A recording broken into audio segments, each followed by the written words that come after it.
Bonjour à tous, bienvenue sur la chaîne Paris Fan, la chaîne des fans du Paris Saint-Germain pour les fans du Paris Saint-Germain. Aujourd'hui, on va débriefer, eh ben bravo, ça commence bien. On va débriefer cet après-match Monaco au Paris Saint-Germain où le PSG s'est déplacé au stade Louis II, dans un stade plein à craquer pour une fois n'est pas coutume, et un match nul. Un match nul, est-ce qu'au sens propre comme au sens figuré, vous aurez la réponse à la fin de cette vidéo, en tout cas 0-0. Avec des stats plutôt quand même équilibrés, hein. Le nombre de frappes égal, le tir cadré quasiment pareil, énorme possession, beaucoup de passes pour le Paris Saint-Germain, autant de corners d'un côté que de l'autre, donc plutôt équilibré en soi. Et pour aborder ce match, on a la chance, le prestige, on a l'homme à la barbe, on a l'homme au bonnet. Messieurs, comment allez-vous en ce samedi? Salut Salut John, à tous salut les deux. Arthur. Salut Laoni, salut John. Et du coup, moi, je voulais dire qu'il n'était pas plein à craquer le stade Louis II parce que du coup, il y avait encore une place pour Mbappé à la mise. C'est vrai. Allez, allez, on envoie. Laoni, veux-tu rajouter quelque chose? Une balle Non, en plus? j'espère que les petits fours étaient agréables. Bon, ben écoutez, avant de se lancer bon, on va peut-être commencer par ce sujet-là, mais juste avant ça, n'hésitez pas à commenter, voilà, pour donner aussi votre avis sur la situation de Kylian Mbappé, sur le Paris Saint-Germain. Est-ce qu'ils auraient pu aller décrocher la victoire? Parce que ça fait depuis quasiment 4 ans que le Paris Saint-Germain n'a pas gagné à Monaco, en Ligue 1, en tout cas. Donc, ça faisait un bon moment. On savait que ça allait être un match compliqué. Donc, n'hésitez pas à partager, à liker et à commenter aussi vos retours sur cette vidéo.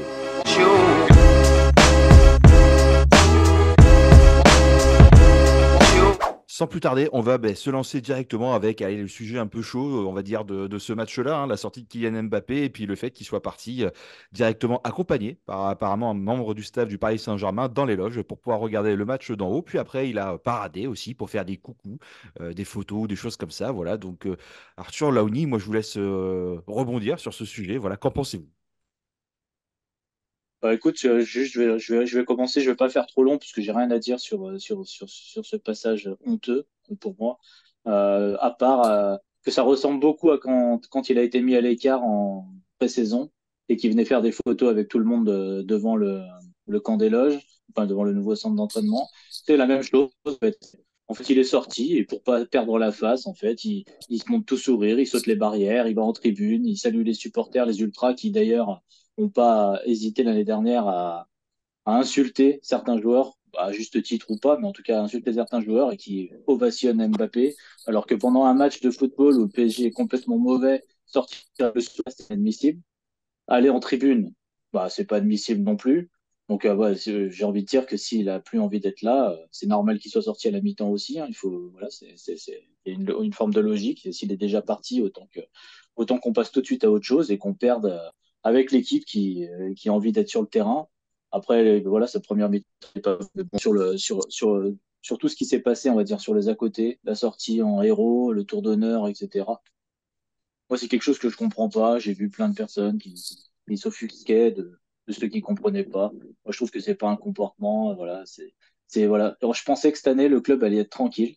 Pour de vrai, hein, je pensais qu'il allait pas y avoir de trucs pourris, de pommes pourries. Eh ben, si. Encore une fois. Et chaque année, la pomme pourrie, elle vient du même arbre. Donc, ça me rend fou. Laouni.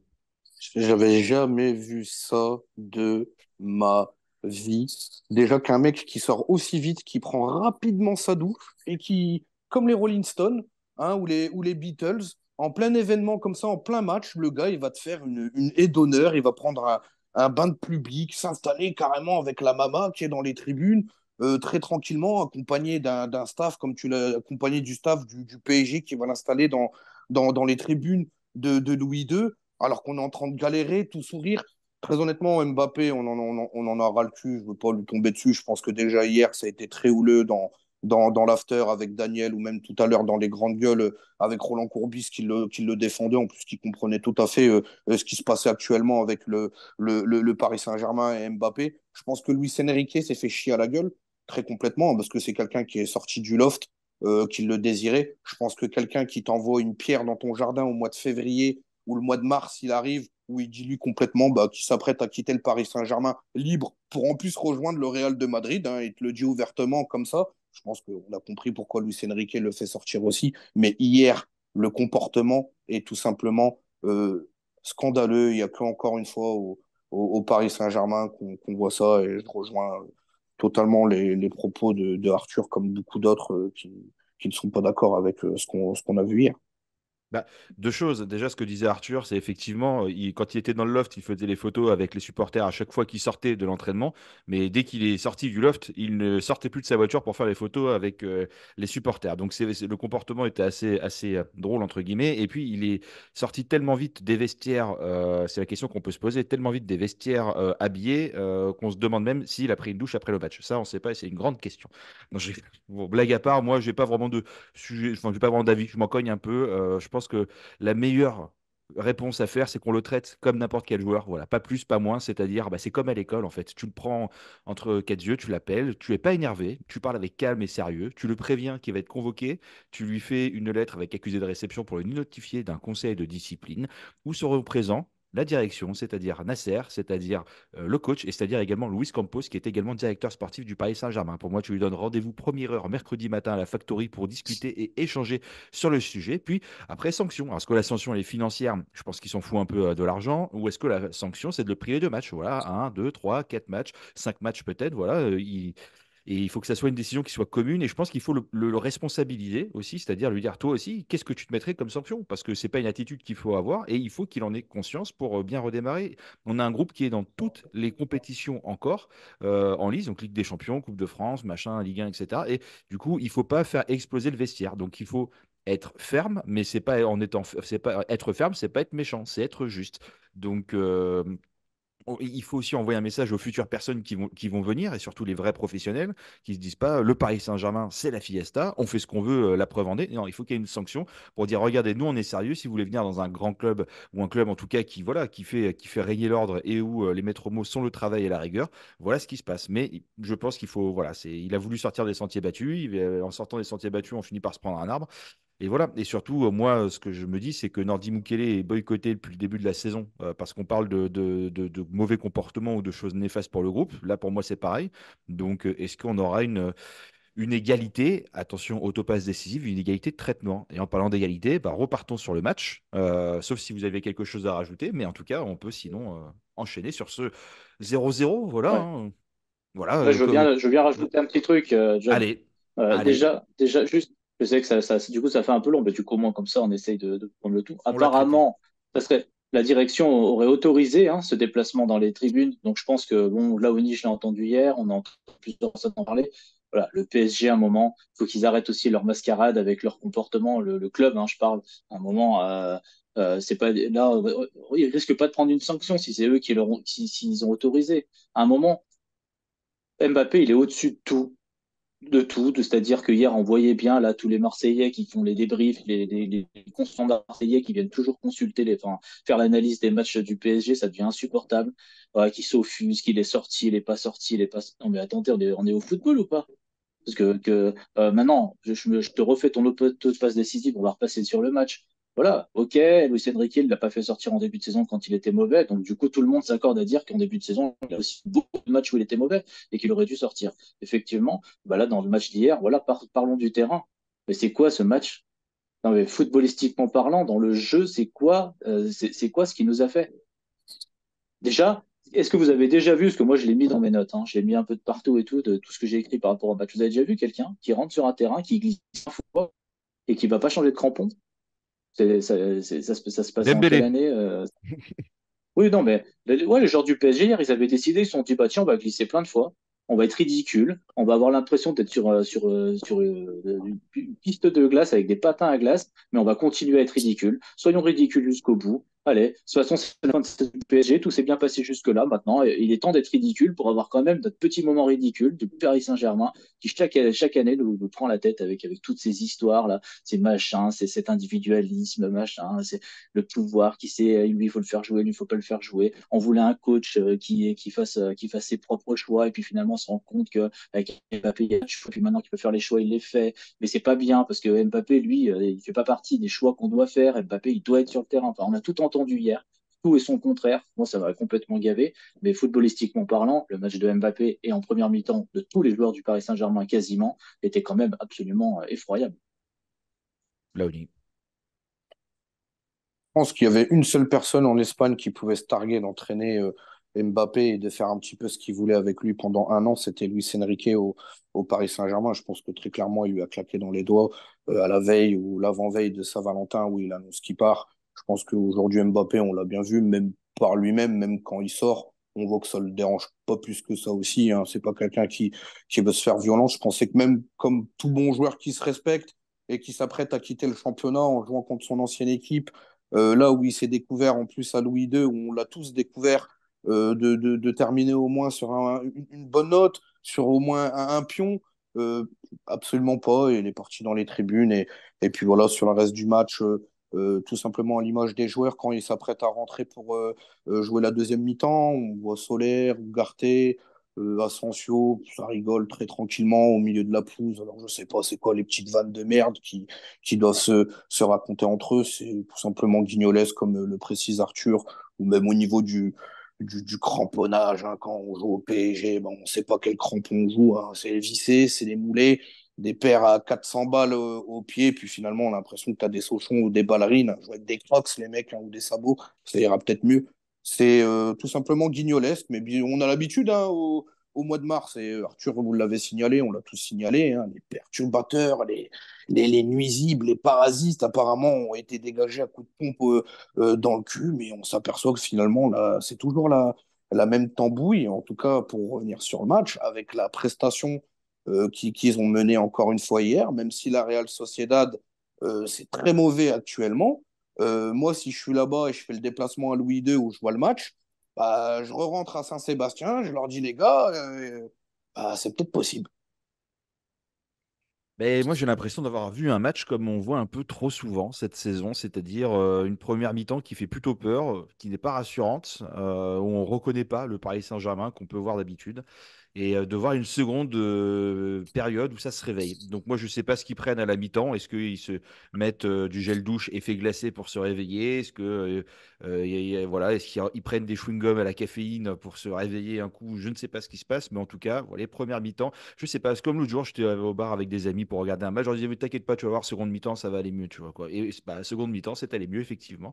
Voilà, d'ailleurs, des amis que j'embrasse qui ne regardent, je pense, qui dans l'année doivent regarder 1 heure cumulée de match de Paris Saint-Germain, mais qui ont un avis surtout, qui osent dire que Kylian Mbappé est le meilleur joueur du Paris Saint-Germain. Alors peut-être qu'il nous a Aucune. sauvé les années précédentes, peut-être on a réussi à passer premier, il nous a sauvé beaucoup de matchs dans les derniers instants. Mais pas cette année, désolé. Et cette année, pour moi, bah, excuse-moi, il n'est pas du tout au niveau. Oui, ça reste le meilleur buteur de Ligue 1, mais au bout d'un moment, ça ne fait pas tout. Et je pense qu'on peut être exigeant quand on parle d'un potentiel futur multiple ballon d'or, ou en tout cas une personne qui prétend. Voilà. Donc les gens, moi, j'ai pas de problème avec des gens qui ont des avis, mais des gens qui défendent mordicus que des vérités qui ne sont, mais non seulement pas vraies, et surtout quand tu n'as pas les cartes en main pour le faire. Taisez-vous, voilà. Et, dédicace aux supporters du Real, du Barça, de Lorient, et j'en passe. Voilà. Bon, moi, voilà. De toute façon, j'avais dit qu'on ferait un nul. Je voyais un 2-2. Je voyais quand même que ça plante parce qu'il y a de la qualité de chaque côté, hein, mine de rien. J'ai été ravi de te revoir Moukielé aussi. Alors, on va reparler dans les notes.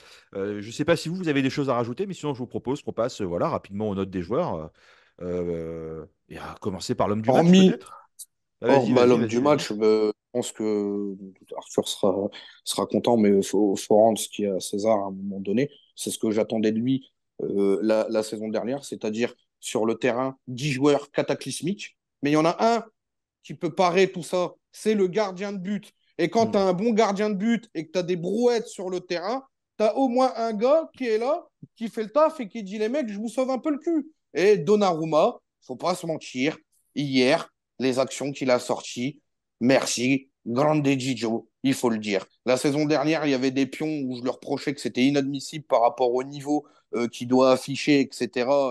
Moi, je le disais, il avait perdu un peu en crédibilité au niveau de mes propres yeux à moi. Mais hier, heureusement qu'il est là. Heureusement qu'il est là, très honnêtement. Ça a été n'importe quoi. Une équipe qui se fait transpercer tout simplement de part en part sur chaque ligne de terrain. Donnarumma, hier, c'est l'homme du match du côté du Paris Saint-Germain. C'est un gros 8. C'est clairement un gros 8. Merci, Didio. Voilà. Chers auditeurs, Laoni ne vous engueule pas, il parle avec passion et avec son cœur. Il ne vous engueule pas du tout, restez avec nous. Arthur. Ouais, bah écoute, ça dépend si on note que Donnarumma ou si on note toute l'équipe, parce qu'évidemment, il faut après créer un écart entre lui et les autres. Non, bah écoute, moi je lui ai mis 9 dans mes notes d'après-match sur Paris. Je lui mets 9 aussi sur ce match. 8, je suis complètement d'accord avec Laoni aussi. Après, moi, ce que j'aime bien sur Donnarumma, c'est son attitude aussi. Il parle français. En interview, il ramène pas la couverture à lui. Il est très collectif. On sent qu'il a créé un lien d'affect avec le club et ça, j'aime beaucoup. Et puis, dernier truc que je félicite Donnarumma, et c'est aussi pour ça que je pense que je l'ai plus, c'est dans des ballons dans des ballons en profondeur de Monaco, on l'a vu sortir, on l'a vu Ouais. anticiper des choses dans lesquelles il était très en difficulté. Donc, pour ces petites évolutions dans son jeu qui sont minimes, mais qui sont nécessaires, je le gratifie encore plus d'une bonne note, parce que c'était sympa de le voir défendre dans la profondeur, alors que le défenseur était trop haut sur le terrain et qu'il fallait un gardien de cette trempe-là pour empêcher Balogun de machin. Je pense que s'il n'est pas là, mais n'importe quel autre bon gardien, un autre bon gardien aurait sûrement fait quelques arrêts aussi, mais je pense que voilà, s'il n'est pas là, il y a 3-0. Le match nul, il est clairement pas mérité pour Monaco, quand même, si on regarde la première mi-temps. Ben ouais, Puis tout à fait surtout, je tiens à d'accord. préciser Pardon. un truc, pardonnez-moi.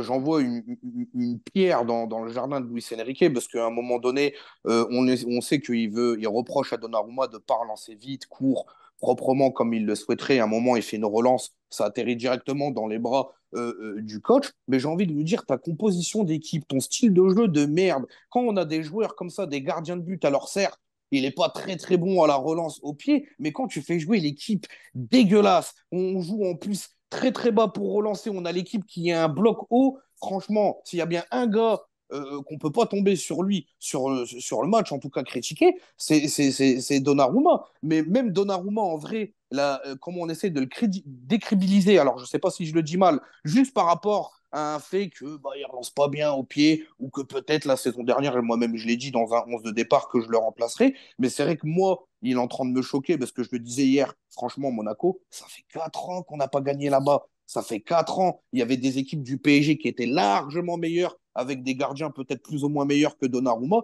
qui en ont pris 3-4 à Louis II. Je crois que c'est 3-0 et 3-1 les deux derniers déplacements. Mais c'est vrai que Donnarumma, il marque des vrais points. Mais par contre, si Luis Enrique, aujourd'hui, viendrait égratiner Donnarumma pour dire peut-être que sur la relance, vu qu'on essaie de relancer bas, etc., et que sur le jeu au pied, il est pas bon vu que c'est le premier pont qui lâche la balle. À un moment donné, j'ai envie de lui dire arrête, parce que franchement, sur les derniers matchs, s'il n'est pas dans les cages, c'est catastrophique.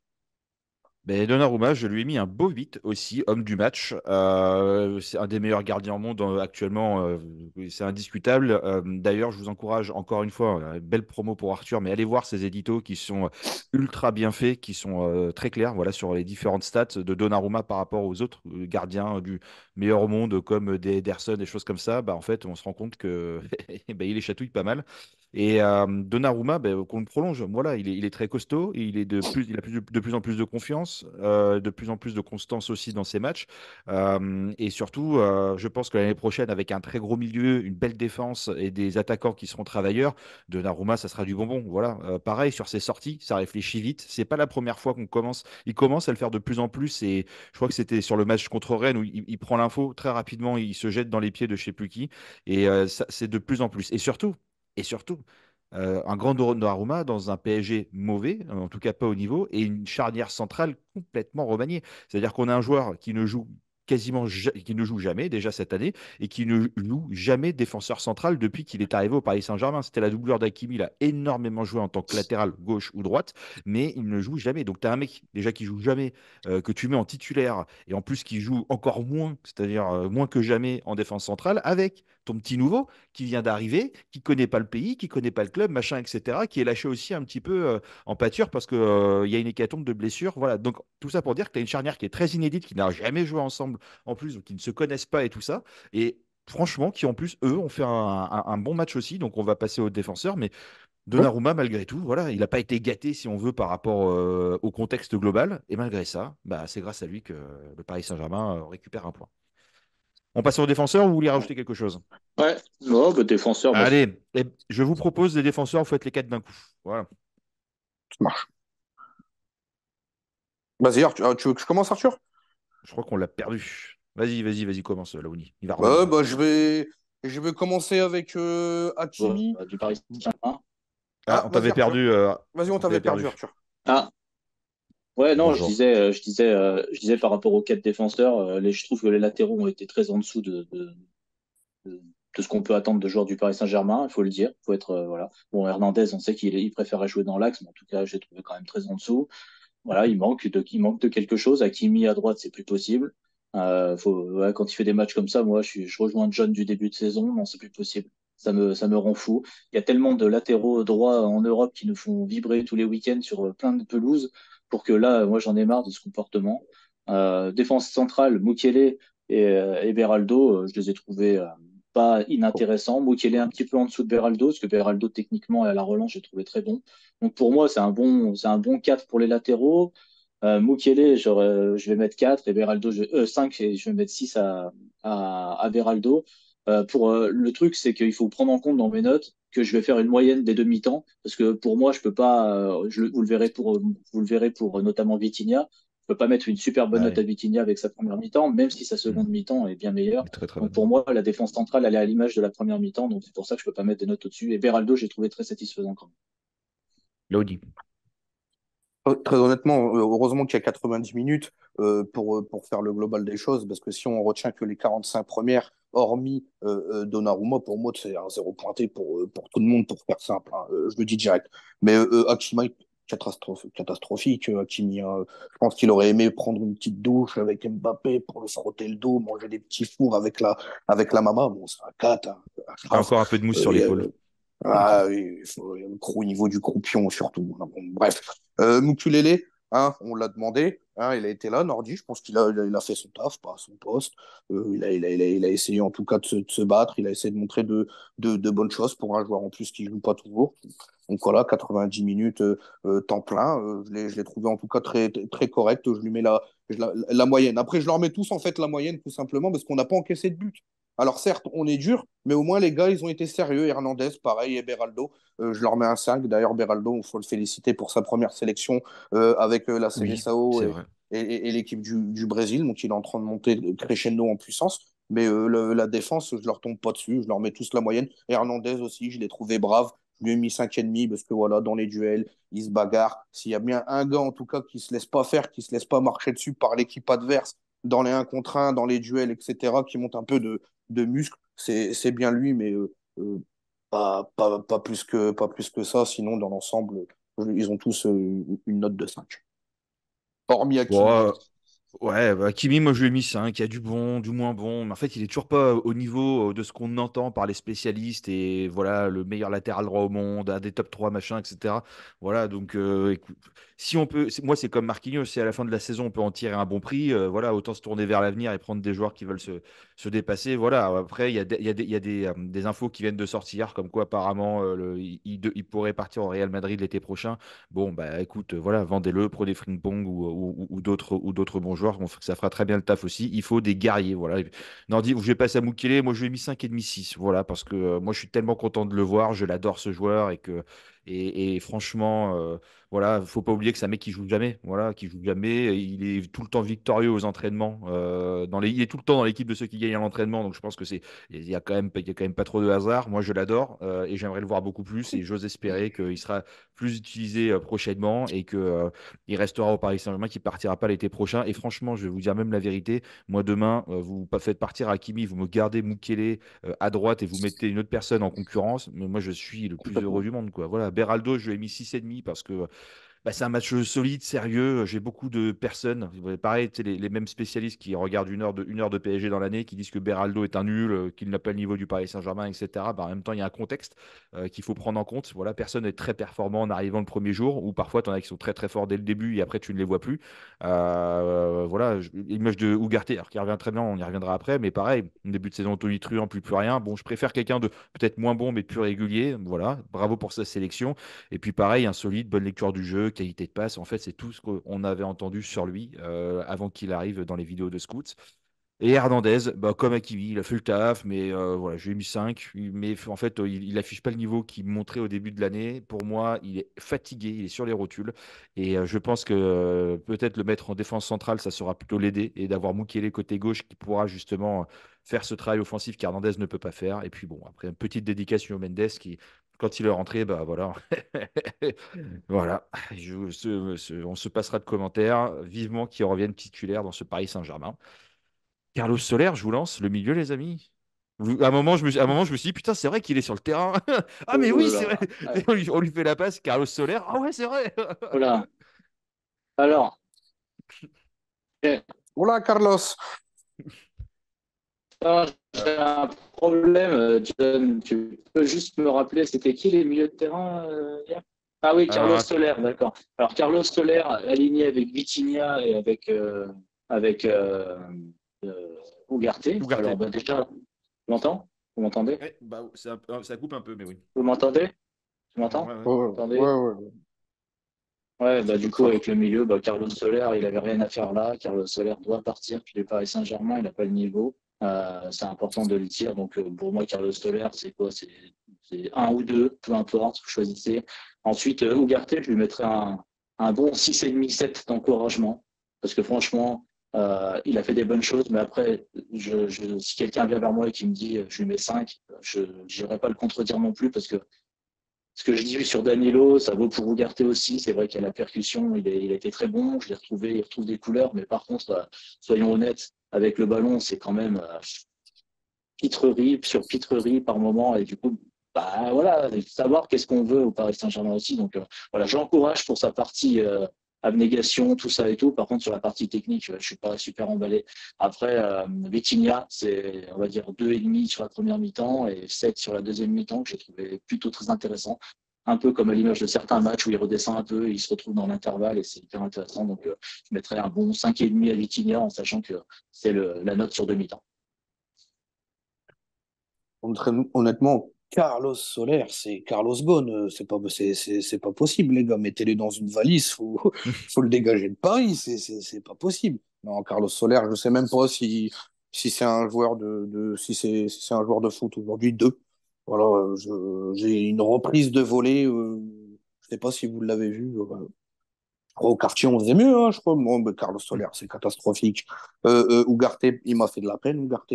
J'ai l'impression de seul voir un gars qui est dans la merde, qui est sur tous les duels, pris dans des triangles par le milieu de terrain monégasque, et le gars, il s'est fait fouetter deux, trois fois. Il y va toujours, il va au mastic, il lâche rien. Mais moi, Ugarte, je veux pas tourner ma veste. Il était dans mes brouettes quand il est arrivé au mercato du PSG. Pourquoi dans mes brouettes? Parce qu'au Paris Saint-Germain, il faut de l'abnégation comme il met, mais il faut aussi une certaine qualité technique pour relancer les ballons, ouvrir des brèches, casser des lignes. On s'aperçoit que, comme il l'a dit Arthur, c'est balle au pied, c'est très compliqué, surtout en plus quand tu es dans un milieu de terrain qui change constamment. Toi, tu n'es pas titulaire constamment aussi, et c'est vrai que ça pioche, mais c'est vrai qu'au niveau de l'abnégation, le gars, vraiment, il mouille le maillot, et je préfère limite voir ça et dire au moins le gars, il se bat que de voir Carlos Soler et c'est un gros 5 pour Ugarte. Vitinha, c'est pareil, il a essayé de monter tout doucement en puissance. Moi, je lui ai mis 6. Pareil aussi, dès qu'il est devant le but, il essaie de prendre sa chance. Il frappe. Donc voilà, après, il a essayé d'animer en milieu de terrain, même si c'est compliqué, mais je lui mets un 6. Et puis, bon, bah, après, je sais pas si tu as noté Asensio, mais Bah, ça, ouais. C'est plutôt les ouais, attaquants. vas-y, non, mais vas-y, on va faire les attaquants. Vas-y. Mais rapidement pour les. Voilà, moi, j'avais, comme je vous dis, Solaire, moi j'ai mis 3. Voilà, j'ai oublié qui était là. C'est voilà, ça n'a pas été chaotique, mais on l'a pas vu, donc c'est compliqué. Ugarte, moi je lui ai mis un beau 7 parce que je trouve qu'il a été très solide. J'apprécie quand il fait ses courses vers l'avant où c'est très difficile de l'arrêter et j'ai envie de le voir encore plus dans ses courses progressives, tel un bulldozer qui ratisse le terrain et je pense qu'il pourra nous faire beaucoup de bien. C'est un joueur très jeune, je crois qu'il a encore 22 ans si je dis pas de bêtises ou 23. Donc voilà, j'ai retrouvé le Ugarte qu'on aime, celui du début de saison, qu'on retrouve au fur et à mesure. Donc voilà, moi, j'ai mis un set d'encouragement parce que c'est bien et il faut poursuivre dans cette voie-là. Et qu'Ugarte peut devenir un joueur très important du Paris Saint-Germain dans les prochaines années. Vitinha, je lui ai mis 5,5 parce qu'on a eu un Vitinha à deux visages, voilà, qui est monté en puissance au fur et à mesure du match. Et je pense que si les matchs faisaient peut-être 200 minutes, il aurait marqué un quadruplé à la fin, vu comment il est parti. Voilà. Les attaquants, les amis. Oui, bah déjà juste, je sais qu'il reste pas beaucoup de temps sur la vidéo, mais déjà terminé. Ugarte, oui, mais quand tu vois les autres équipes avec des Rodri, avec des Ah, Tchouaméni ou des tout joueurs lit dans ma tête. Non, mais faisons ce qu'on a avec. Là, parlons du match et parlons de cette année. Ouh là Bon, là. allez, vas-y, Laouni, les attaquants. Voilà. Oui, Ça oui, bug, désolé, Arthur, tu nous Arthur, ça entends. bug. On va encore se faire cogner par les gens sur les commentaires pour les réseaux. Ah ouais, Voilà. non, on va prendre Charles. Bon, vas-y, vas-y, Laouni. Ça buguait, Arthur, on entend. Bon, lâche-toi, Laouni. Non, mais c'est parce que tu parlais de l'avenir. Du coup, voilà, c'est pour ça. Je pense pas que tu. Bon, non, mais vas-y, Laouni, vraiment, parce qu'on n'entend rien et Ouais, on va ouais, pas y non, arriver sinon. Arthur, je fais les notes, on repasse après à toi. Bon, session tout simplement fantomatique. Je le disais tout à l'heure dans le groupe hier. Si je suis coéquipier, si je suis Gonzalo Ramos et que je suis avec Asensio, je m'embrouille avec lui direct dans le vestiaire. C'est direct, je lui en colle une. Bref, c'est pas possible ce mec-là. Je l'ai toujours dit, c'est une blague ce mec-là. Je l'ai toujours dit depuis le début de sa carrière, comme quand il arrive au PSG, ce mec-là, c'est un promeneur. C'est une blague, donc c'est un 2. Hier, Asensio, tu n'as rien apporté. Les décalages que tu pouvais donner à Gonzalo Ramos, que je vais noter tout de suite, mais la note, je lui ai mis 4 Gonzalo Ramos, mais très honnêtement, c'est le. Vous avez tous joué au football où vous jouez avec des mecs devant, mais il n'y a personne qui veut vous donner le ballon, même quand vous êtes démarqué. C'est dingue quand même. Et, j'ai l'impression qu'au PSG, on pourrait même ramener Erling Haaland.